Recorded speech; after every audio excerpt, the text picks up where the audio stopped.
Dette skal jo blot være en lille vejledning til jer, som er i den situation, at man har fået monteret et nyt powerlink-kabel til sit BOU-udstyr. Et fuldmonteret powerlink-kabel, men som her har været nødt til at trække det igennem en prop, gennem nogle kanaler, og dermed har været nødt til at klippe i hvert fald den ene ende af kablet af. Jeg har monteret kabel til 2 højttalere og skulle bruge ca. 20 meter kabel alt i alt. Og i stedet for at købe 2 på 10, så har jeg købt 1 på 20, som jeg har klippet midt over. Det er faktisk en billigere løsning, og jeg skal jo have klippet ledningen over alligevel for at få den trukket igennem. Men nu står jeg så i den situation, at jeg skal have monteret mit stik igen. Mit 8-benede polstik, eller din-stik, som det jo hedder. Og hvordan pokker gør man det? Og den første udfordring, grund til at jeg lægger videoen op, det var egentlig, at da jeg fik skilt kablet af, som I kan se her, så kunne jeg kun se, at der var 7 ledninger.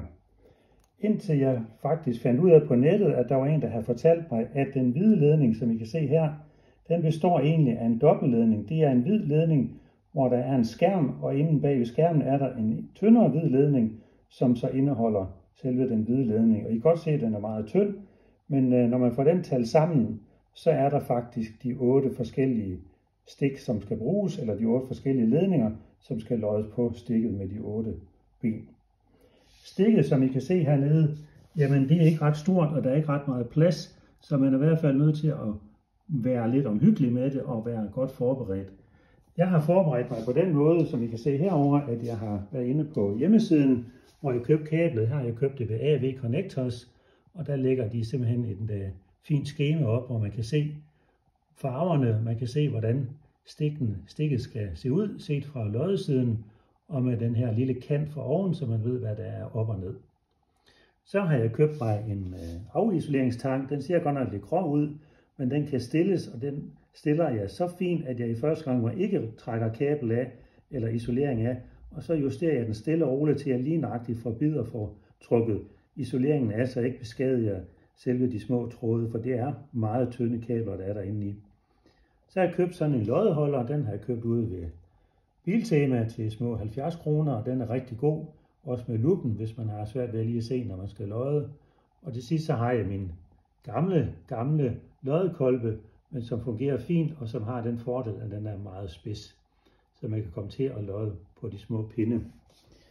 Når I skal til at lodde, så har I jo som sagt det lille hoved her, hvis man kan sige det sådan, og der er de 8 ben, og hvis man kigger fra oven, så er det hakket også, og selve trådene skal monteres på alle benene, så mit råd er start i midten. Det er den pinke eller den lyserøde, der skal loddes på i midten. Spring de 2 øverste over i hver side, og så har man nummer 2 og 3 ben i hver side. Der monterer man de øvrige 4 farvede ledninger, der er, sådan så man i alt har brugt de 5 farver ud af de 8. Så har man for oven, det er den henholdsvis hvide ledning til venstre og den hvide skærm til højre. Og ned i bunden, ja, det er der den store skærm skal loddes på, og dermed er alle 8 ledninger på plads. Husk også, når I skal lodde, at lige få hætten, eller hvad den nu hedder, monteret på ledningen, inden I begynder at lodde, så den er klar til at trække ned over. Og det gælder jo både metalstykket og så plastikstykket. Det er irriterende at have loddet en ledning, og så skal jeg det af igen. Så med det vil jeg egentlig bare sige god fornøjelse. Jeg er ikke på nogen måde ekspert, men jeg håber, at der er andre, der kan få en lille smule fornøjelse af min erfaring indtil nu.